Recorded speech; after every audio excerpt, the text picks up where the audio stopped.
Hi, my name is Hans Kruger. This presentation is on legal aspects of teacher evaluations.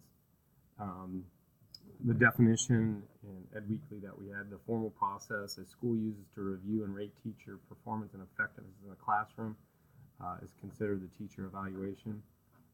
Teacher evaluations are put in place to hopefully to guide, critique, and try to make the most ideal classroom environment as possible, but sometimes they can be a very powerful tool, but can also be a negative consequence if not implemented correctly. It can have some counterproductive efforts.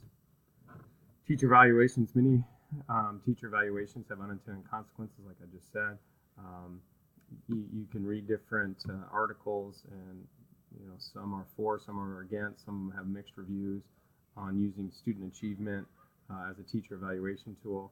I think it's important to find a delicate balance of giving teachers the autonomy, support reflection, and also provide critical feedback to ensure the best learning environment and practices.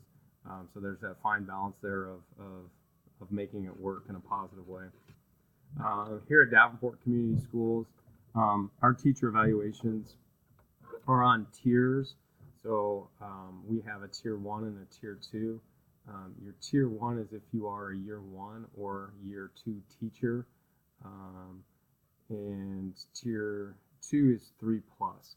So our tier 1, we go through a mentorship program as well, and that plays into our teacher evaluations. But as a tier 1 teacher, you are required to have 3 formal observations a year.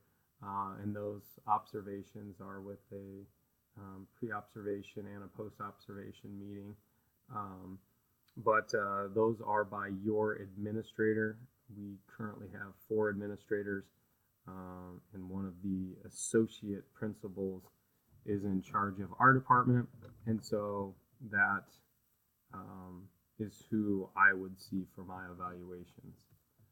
Tier 2 employees, they have a general meeting at the beginning of the year, and it kind of outlines their expectations for what they're going to have to do as a tier 2 employee. Tier 2 teachers, they must work on a professional development plan, and that's kind of what that first meeting outlines. And then you are required to present that to the administrator during the first year at some point of being a tier 2. One formal observation and evaluation is completed each year for a tier 2 employee. What recourse do you have as a teacher in the Davenport Community Schools? You can grieve the evaluation, file a grievance. The evaluation will be sustained. The wording in our handbook is, unless it is arbitrary, capricious, or without basis in fact, then it would go a step further to the main administrator or the board. All grievances that allege violations of any provision of the agreement move to an arbitration hearing. So, what can you do if you feel that you are unjustly being let go? One is file a grievance, and that would go to an arbitration meeting as well.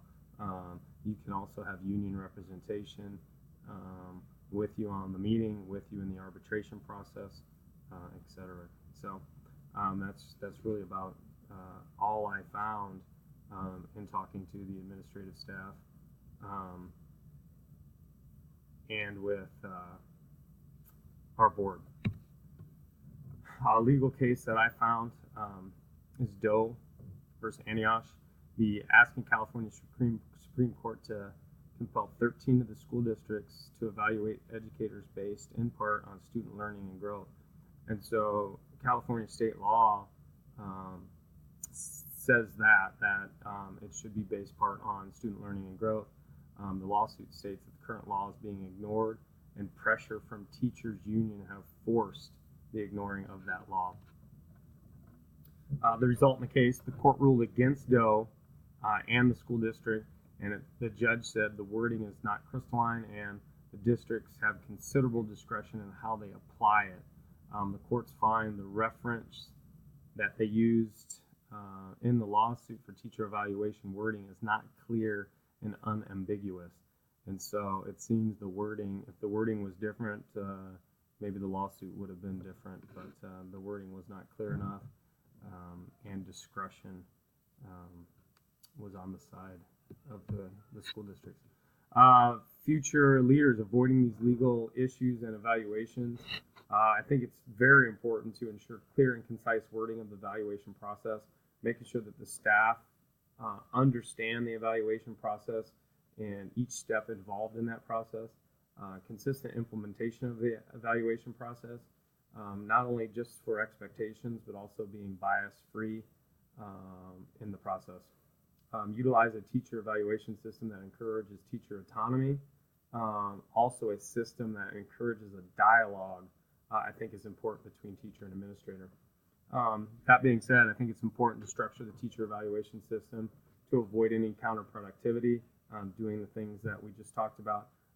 Teacher evaluations, like we just said as well, should be a dialogue, allowing that teacher autonomy, not a system based evaluation, but a discussion moving forward, allowing teacher reflection, and also allowing professional growth. So finding the fine line between that and actually getting the evaluation done, I think is important. And I think it is in the best interest of both the administrator and the educator.